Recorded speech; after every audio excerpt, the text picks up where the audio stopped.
this consciousness is at the core of what we call world service.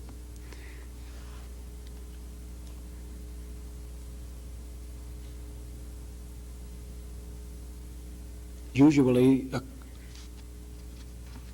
thoughts of the world center in the earth aspect. We remember that that's not the whole of it. There's heaven as well. Standing in heaven, there extends out beneath us, we might say, through the earth, connections with everything and everyone, everywhere. These connections are already present. They are subconscious and very real.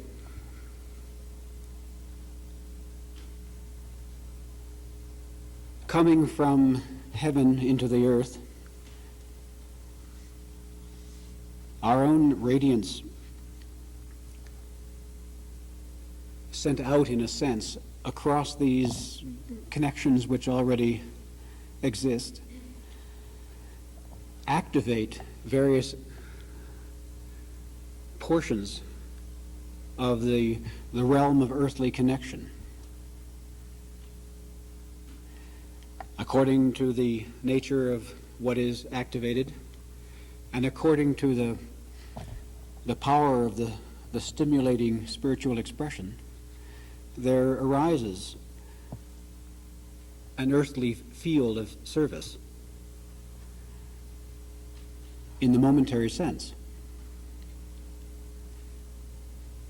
Things come to consciousness, feelings arise, opportunities to act present themselves all the time.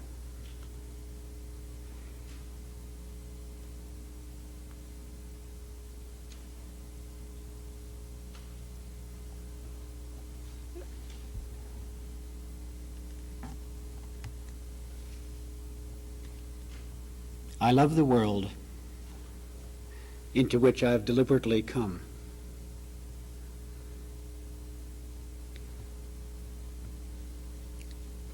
Not long ago in our class considerations,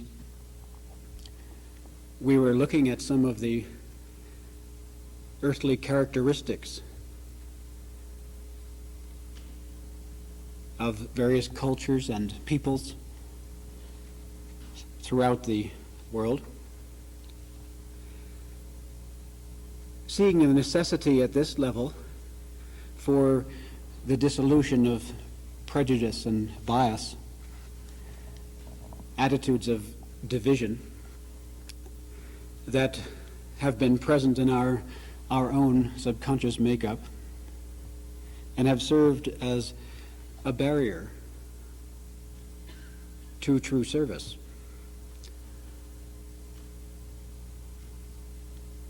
There are similar attitudes present within the emissary body.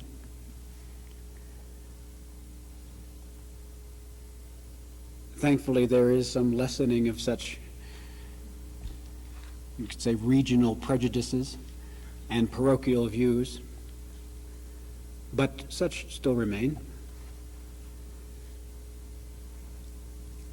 Any fixed attitude, any mindset, perhaps with respect for the moment just to North America. Those in the East, for example, are this way, and those in the West are that way, and those in the middle, who knows? Those in the South, those in the North, without perhaps being too deliberate about developing such structures, everyone has their share.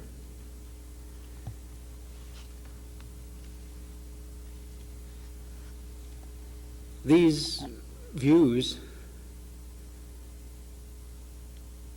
prevent a blending of the substance brought by each one. And the result is that the body perceives itself as incomplete and consequently inadequate. There are whole areas of the ministry of the Son of God on earth of which many have no awareness at all. But it's not only a matter of having mindsets about certain regions or people, but sometimes it's a blank.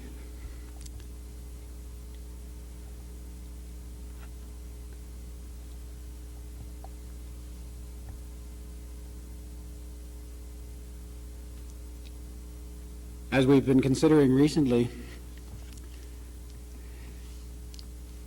it is the devil's approach to divide and thus control.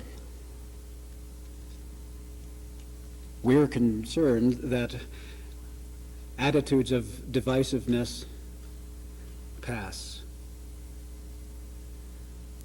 So we can be no more convinced of incompleteness and inadequacy.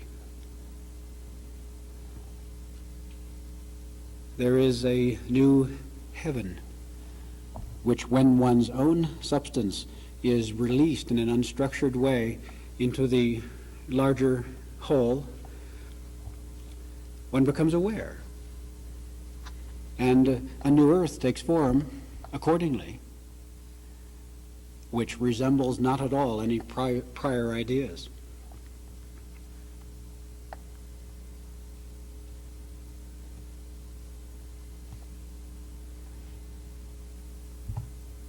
We've had, no doubt, views of ourselves, certain internal requirements that we've placed on ourselves, for ourselves, thinking that unless I can be this way, I can't serve adequately. I can't do my spiritual job.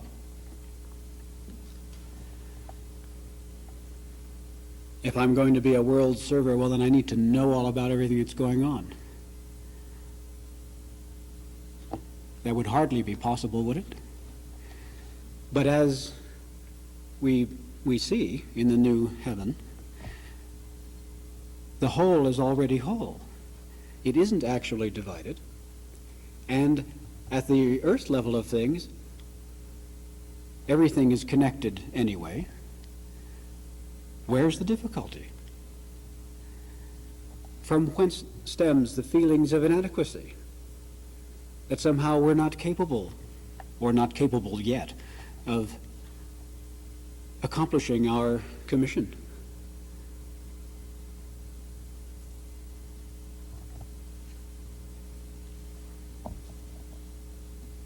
We're very capable, very adequate. I had an experience recently that demonstrated something to my own consciousness. Pam and I were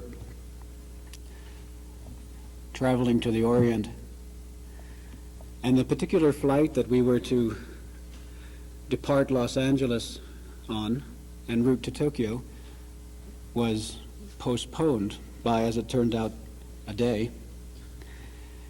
Various things had been arranged in Tokyo for the following day.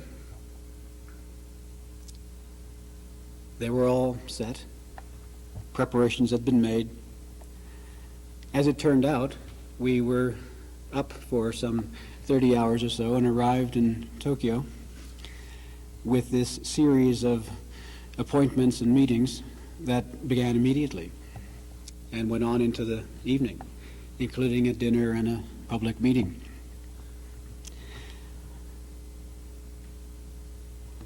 I discovered something about the value of an obedient heart. When there's an adequately trained and obedient subconscious through which spirit may work, there's an autopilot factor which is operational, in spite of the fact that in the outer sense, the circumstance was perhaps not quite what one would have preferred. I don't say I talked in my sleep, but it was pretty close.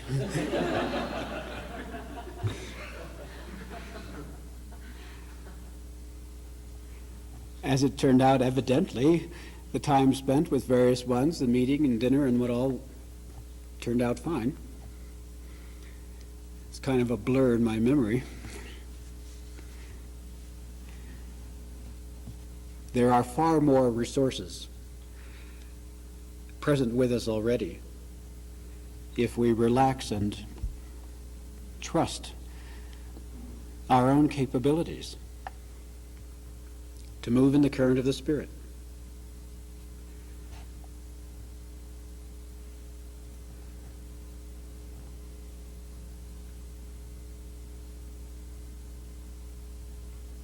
One aspect of serving in the world as it is, which involves the ability to connect with people where they are, requires being above cultural factors oneself, so that others who you come in contact with are met, if they're willing to come up above their own cultures, met at that level. And something very worthwhile happens. There's a current, there's a connection realized in heaven.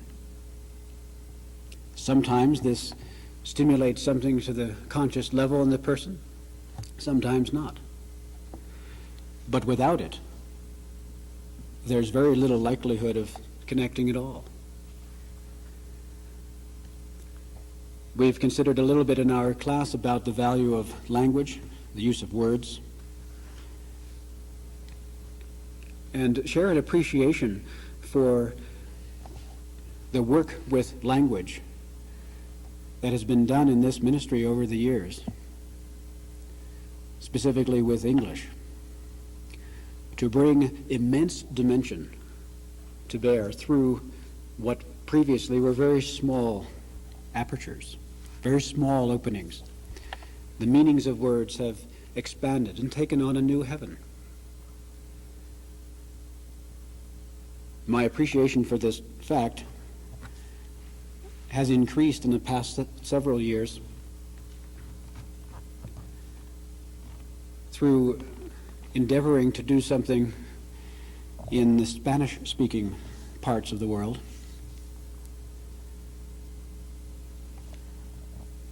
Spanish, while not as flexible a tool as English, is a living language and thus malleable.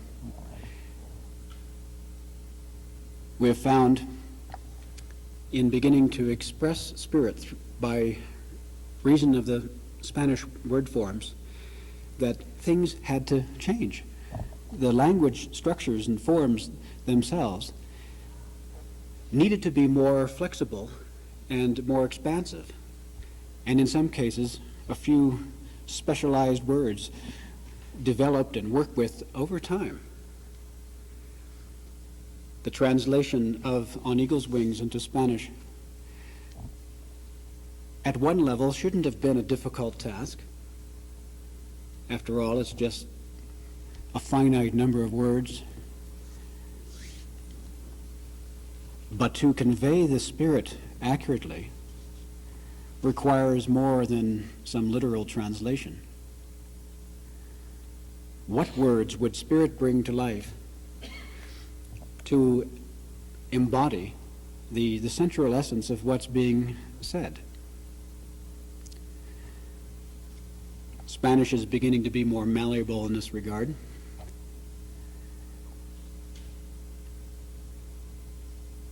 and the book is finally coming to print.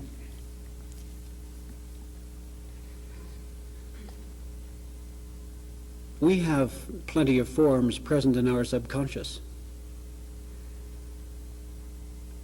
Working with them in this similar way, they become malleable and more available, more ample for Spirit's use.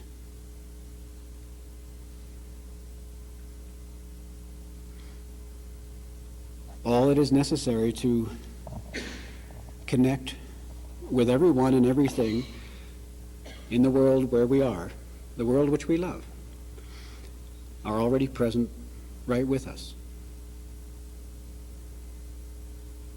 It is simply the intensity of one's own current, one's own love current,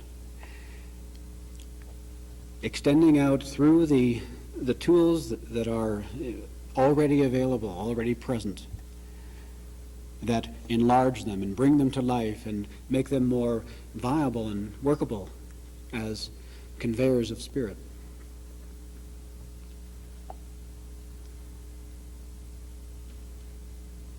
We have found this magically occurring, no doubt, in the ways we see our own worlds of service during the time that we've spent together here in class. You came, each of us came, with a certain vision, a certain understanding. We saw ourselves as servers. But now something quite a bit different is seen. There's a far bigger context. We don't hold ourselves so confined as heretofore. This has served as an initiation of a continuing, ongoing process of expansion and enlargement. There is unlimited scope for the service of the body of God on earth. And here, perhaps, we thought we came to class to get a few things cleared. Did you come with a back pocket full of peculiarities, thinking that if you were to be bathed for 3 weeks in the rich substance of heaven, that maybe magically some of these unspoken hang-ups would clear away magically, and we'd come away with a tattoo, super server, on our chest and emerge into the world capable of great and wonderful things. We emerged into the world initially capable of great and wonderful things. The falling away of what has been a barrier, been an obstacle, been a factor of division, whatever, to permitting one's emergence, have begun to shrink in consciousness. One cares less and less, until not at all, about all the things that seem to stand in one's way,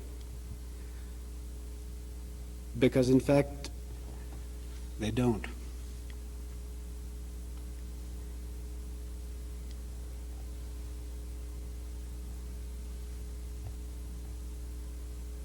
We accept and appreciate the parameters of circumstance as they come to us,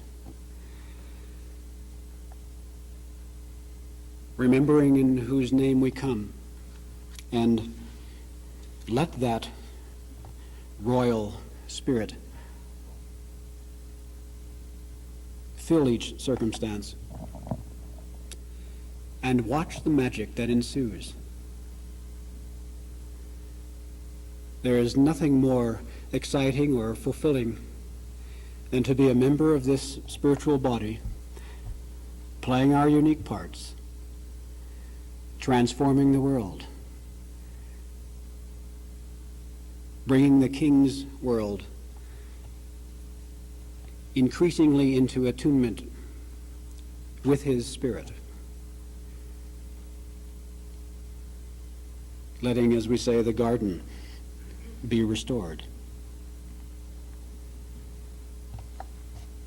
It is accomplished as we stand with and in the point of spiritual focus on earth.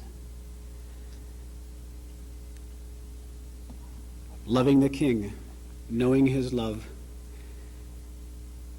loving his world, loving the parts we play, delighted with all that occurs, and having a sense of heavenly perspective about it all. Everything is thus light, easy, fun. No matter how limited the circumstances may appear. We may need to operate on autopilot from time to time. That's quite all right if one's autopilot mechanism is trustworthy. We may need to serve in circumstances that we might not prefer. Who cares? What a delightful commission we in fact have. The focus of the world body, rendering world service in the name of the one whose world it is.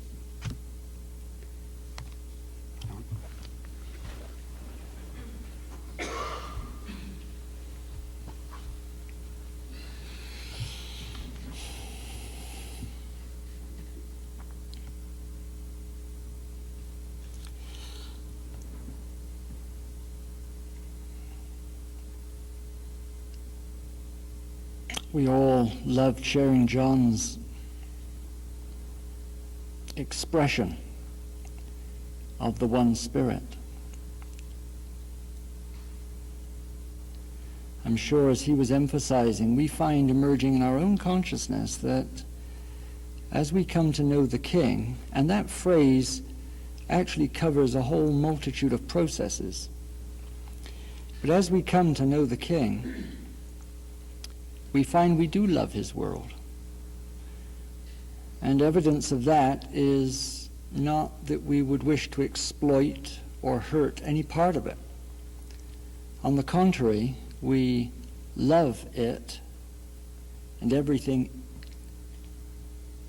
in it, and we long to draw forth the fullest divine potential from every element of it.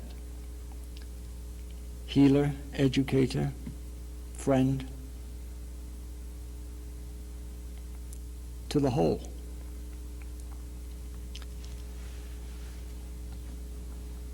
John also emphasized, as part of the ascending process,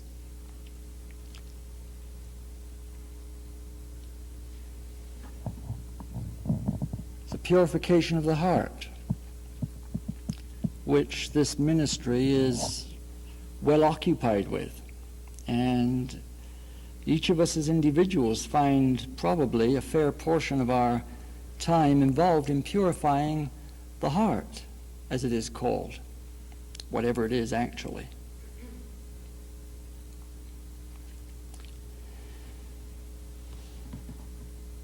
Because this really must be the first order of business. Something has gone wrong in certain levels of human consciousness. When I say gone wrong, the experience of heaven has been excluded, and something else is here or there. And the educational process provided through this organ, EDL, is an unspeakable privilege for those who are invited to participate. Now, probably the focus of that educational process, as it has been called, is the purification of the heart and the orientation of the mind and spirit. I suppose this process can be focalized in what Martin has been emphasizing recently as stop judging.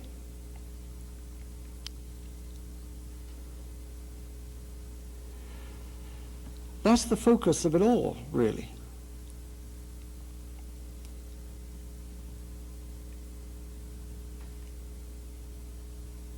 If we judge something, someone,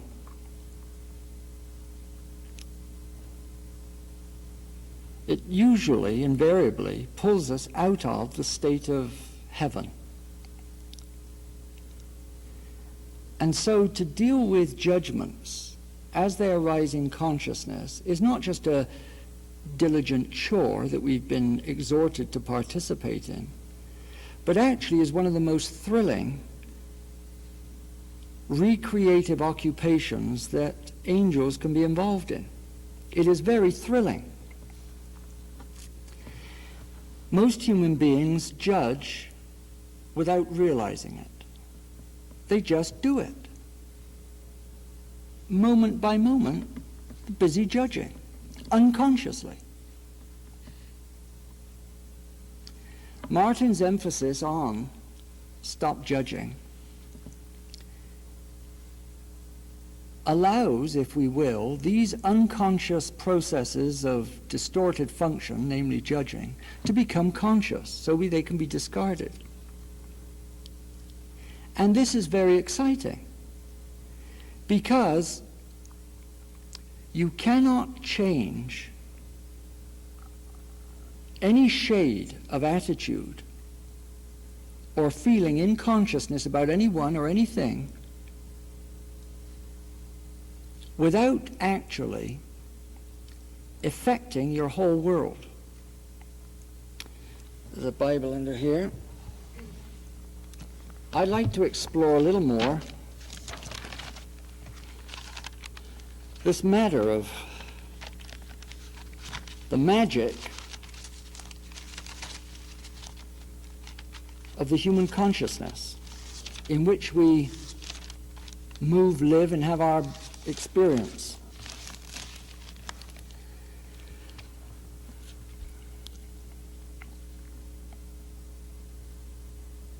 We're involved in a recreative process, and the recreative process basically is using the same principles as the creative process. And as we know, the first book of Genesis outlines, at least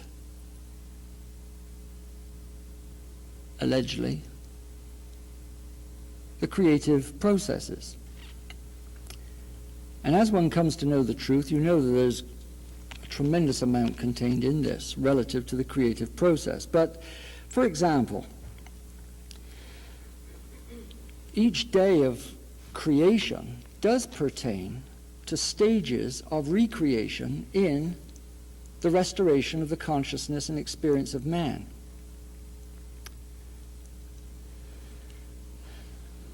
Just to give an example, in the beginning, God created the heaven and the earth. Well, we've become aware of that. And the earth was without form and void, and darkness was upon the face of the deep. And the Spirit of God moved upon the face of the waters. And God said, "Let there be light," and there was light. And God saw the light, that it was good. And God divided the light from the darkness. And God called the light day, and the darkness he called night. And the evening and the morning were the first day. We've heard that.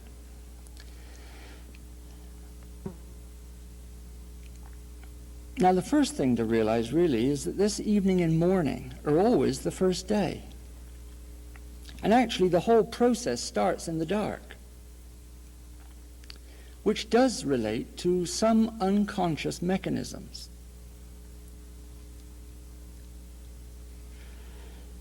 And so, in our recreative processes, this matter of working in the night, the unconscious, as John was emphasizing, is far more potent than we may have realized. Eventually, man was banished from the garden in his true state and had to start perspiring when he achieved anything. as world servers, we have to be restored to our true place. And in our true place, we become aware of the mechanisms, the instruments of action available when we are in true identity in the true place. And this does not involve effort in the usual sense. And in our first day,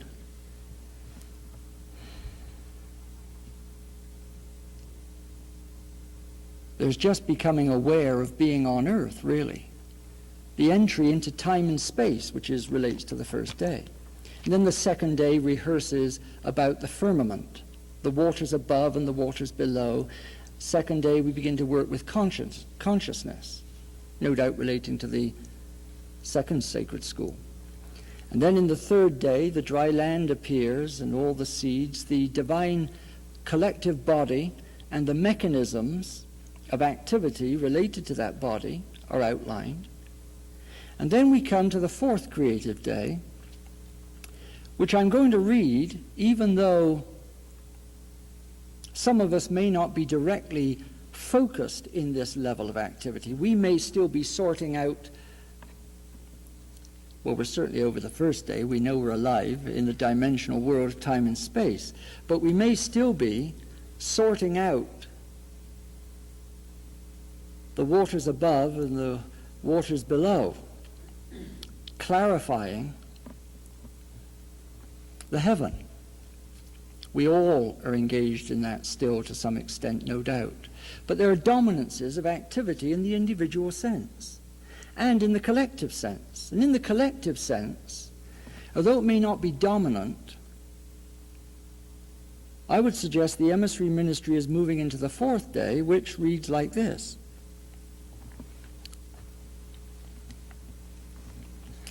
And God said, "Let there be lights in the firmament of the heaven, to divide the day from the night, and let them be for signs and for seasons and for days and years. And let them be for lights in the firmament of the heaven, to give light upon the earth," and it was so. And God made two great lights, the greater light to rule the day, and the lesser light to rule the night. He made the stars also. And God set them in the firmament of the heaven to give light upon the earth, and to rule over the day and over the night, and to divide the light from the darkness. And God saw that it was good, and the evening and the morning were the fourth day. Now, I don't want to go into an analysis of that, but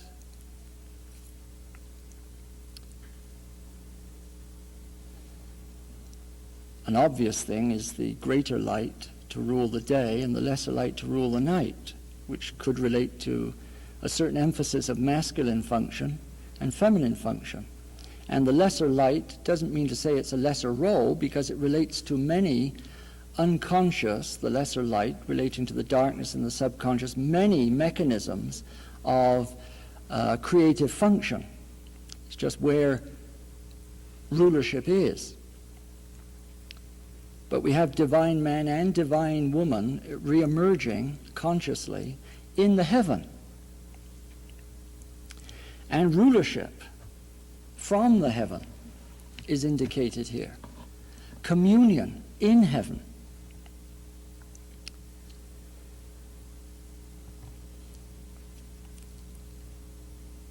But anyway, going back, at least connecting up with this matter of clarifying the subconscious, John was pointing that there is a personal clarification that goes on, and this allows one to ascend. There's a feeling of ascension out of involvement in the earth into the heaven. And in that identity, there is authority. Now, this authority isn't exercised as human beings have known the exercise of authority, of imposition externally upon this, that, and the other. And ascending into heaven as a star in the firmament of the heaven one becomes aware, for example, of this oneness. We've been speaking about oneness. John emphasized oneness again. This isn't a theory. There is one spirit, one energy, animating everything, everywhere. Now, that may be a theory, but it's absolutely obvious. And yet, the human consciousness has not been a conscious part of that overall mechanism. But being actually above the heaven, that's been introduced in this class. Being above the heaven so that our identity is actually in an undimensional state of qualitative being. That's really what we are. And we can discern the manifestation of that undimensional quality of being throughout the centuries. When we see Jesus, for example, exemplifying qualities of character, we say he expressed the truth, the true tone. That spirit we recognize as my spirit. But that spirit was manifesting 2,000 years ago, and yet here it is now manifesting through these little piles of dust. And this is who I am. Before Jesus was, I am. It's the same character, the same being.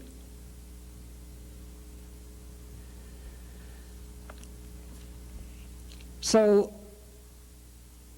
our actual identity is in an undimensional level, and we incarnate into the realm of time and space, and we say the heaven, and we begin to work in the heaven. Work in the heaven, we've called it working in the subconscious, and there are various ways, I suppose, of looking at this, but one way of looking at working in the heaven might be said to be what we've called working in the subconscious. It has been unconscious, anyway, to the human mind. So that when discordant thoughts and feelings arise in consciousness, coming out of this stature and quality of character that I am, I stop judging. Now, that's not enough just to stop judging, really. Somebody pointed out last night in service. It's very difficult to just stop judging. The positive side of not judging presumably would be acceptance. Only that's a kind of milquetoast state.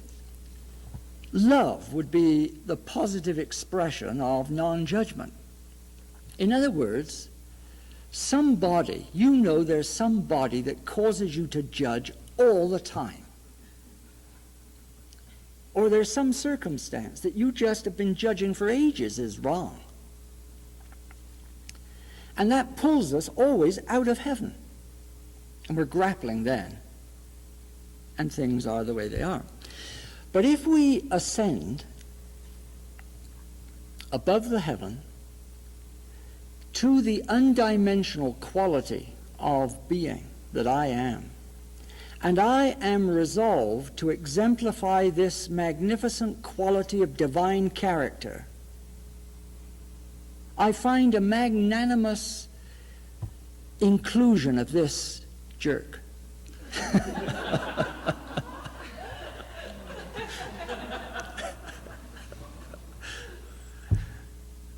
And this situation, because I am above it all. The truth is, I am above it all. And the greatest excitement, the greatest fulfillment is to be, well, initially it seems to be the greatest joy and fulfillment to be above it all. There's more to do, actually, after we get above it all. But getting above it all is a thrilling process. Ascension is thrilling. And as I say, we begin to accommodate people who have irked us, people who criticize us. That usually throws us to a loop. If they judge us, we judge them.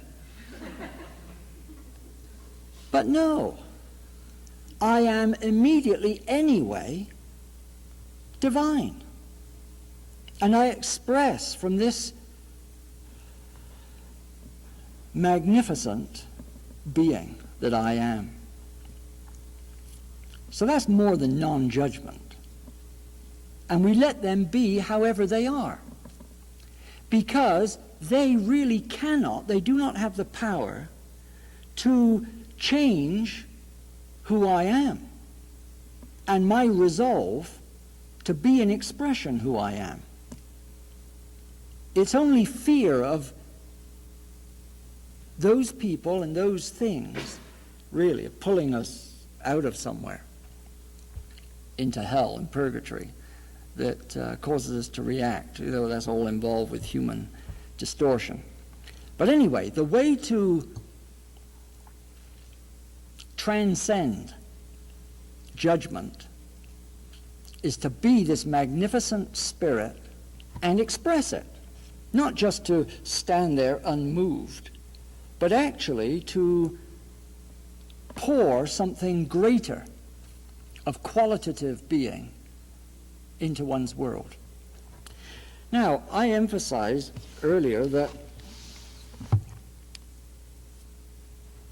the excitement of becoming conscious of areas of judgment in one's own heart and mind.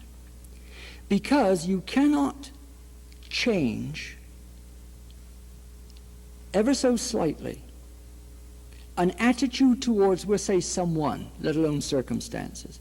You cannot change from a destructive quality of attitude and feeling towards someone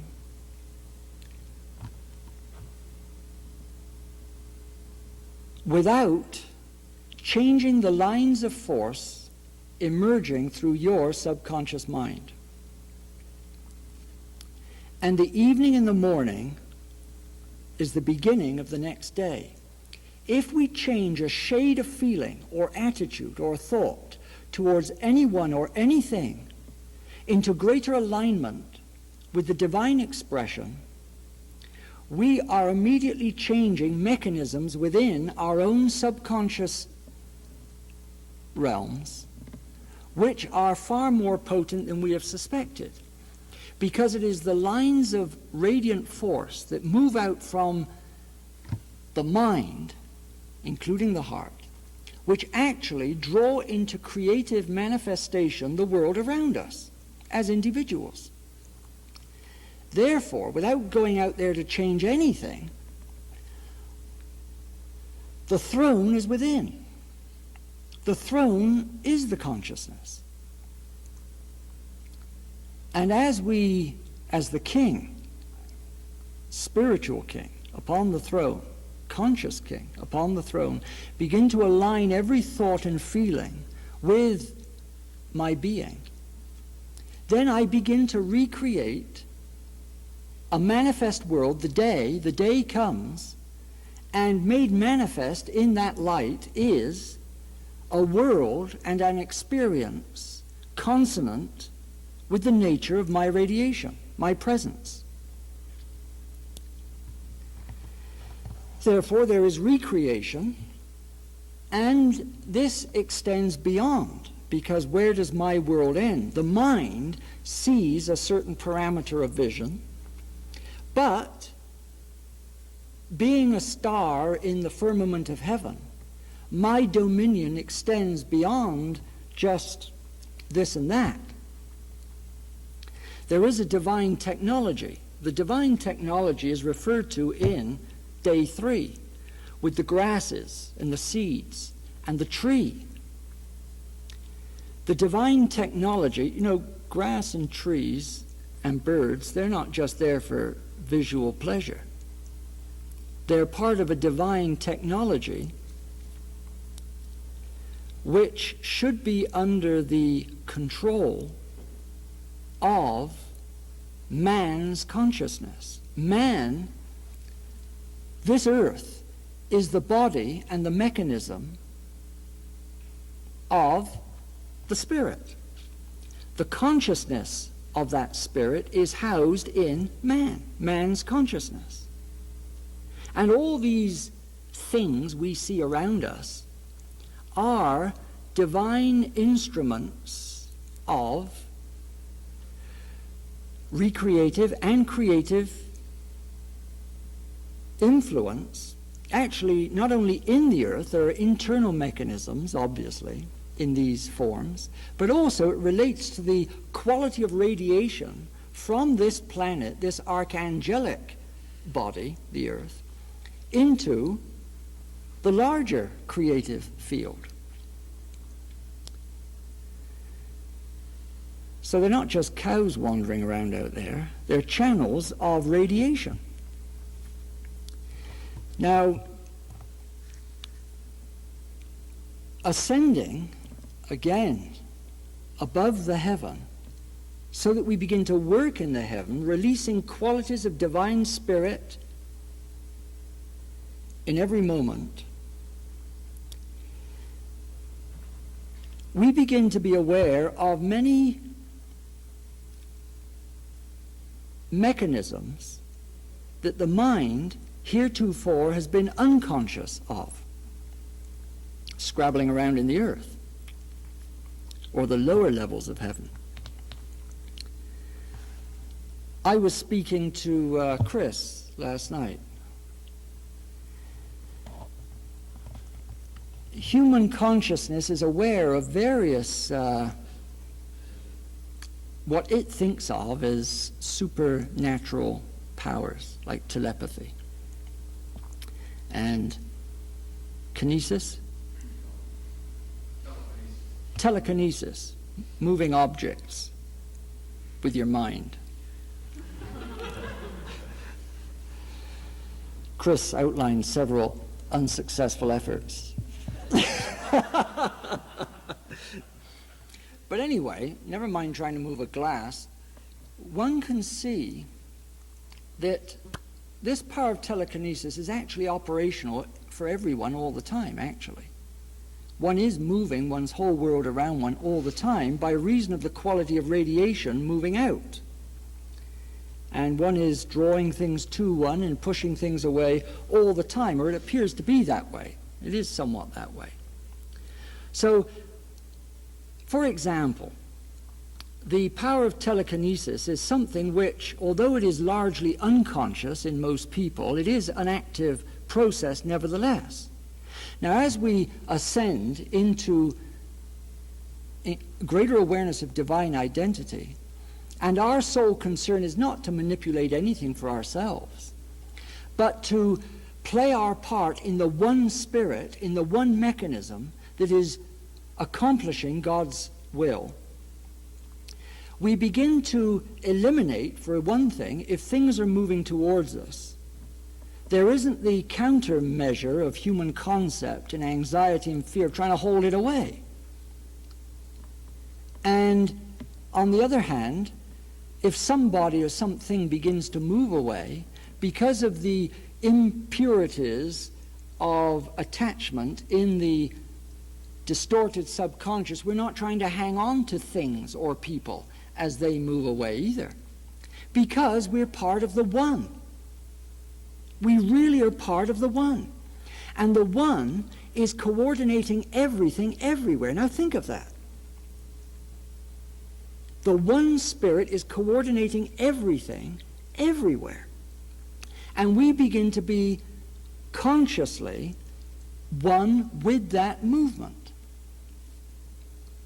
This takes all the struggle out of life. The perspiration begins at least to lessen as we ascend. And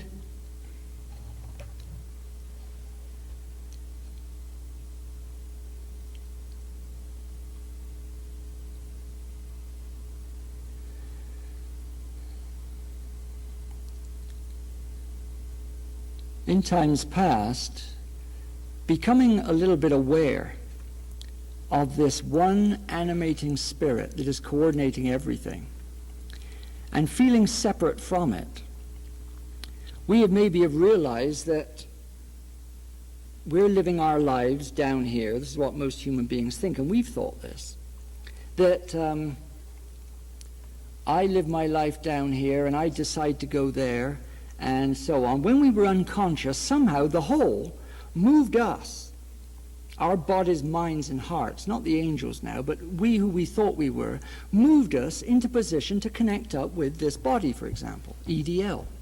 Now, we were virtually unconscious, and yet there was still sufficient attunement with the Spirit to be moved by the Spirit so that the bodies, the minds, and the hearts can be moved around and connect up with the mechanism where it needed to be connected up with.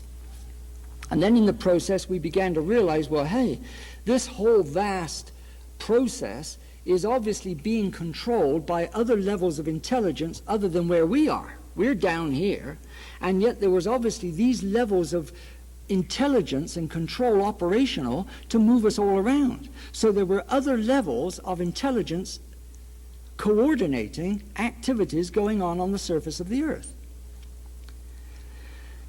And that may be how we view it. And there are other focalizations of intelligence, obviously. But as we begin to ascend into the heaven, as on the fourth day, for example, we begin to realize that actually the mind begins to have an experience of ascension, not because it does go anywhere, but because it begins to yield and move more totally compliantly with the movement of spirit. It begins to harmonize with that. And, for example, you begin to have a compulsion within you, a compulsion, I don't know what compulsion it might be, the need for something. There's a longing for something. Now, in the old state, those longings could be all sorts of distorted subconscious things. But coming clear, there are longings that move, there are impulses that move, and as was emphasized, it begins to be a clear channel. And one begins to let that longing be expressed somehow into one's world, coming out of that heaven. You express that tone, not in a wanting way. You don't want anything. It's a longing to clothe the spirit, and one just clothes the spirit. And there, for example, is telekinesis at work, because it will be drawing what needs to be drawn to you to play your part in the larger design. It's being drawn. The influence is being extended into the whole, and what is needed is being drawn to you. Now, that is a change of organizing intelligence, actually. You begin to realize that my radiation of my being is radiating out. The mind, down here a little bit, becomes aware of the radiation, which is translated as a longing. And actually, the radiation, spiritual radiation, is going forth to draw what needs to be drawn, so that you can play your part, and they, whoever it is or whatever it is, can play the part in the outworking cycle. But you see, there is an ascension, because it's no longer a higher level of intelligence that's organizing this. You become aware at this level that you are, there's a movement through yourself. Now, actually, there are levels of higher intelligence, because it relates, once you've got the archangelic identity, we're focalizations of the one identity called the archangelic spiritual focus for this planet. But then obviously this identity is part of a much larger pattern, and you might say the fall. What was the fall? Somebody began to judge. There was judgment because what was coming out of the cosmos, factors of radiation that needed to be accommodated and harmonized with, weren't.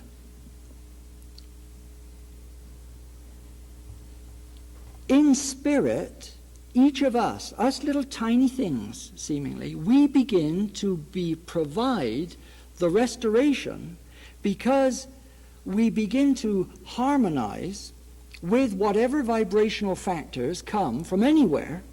At the moment we see it coming from our wife or Joe Blow in the office, these discordant factors. but we accommodate all those in the tone, and in spirit, we are reattuning this earth with the cosmic whole. We are a part of cosmic spirit, cosmic mind, and the cosmic body.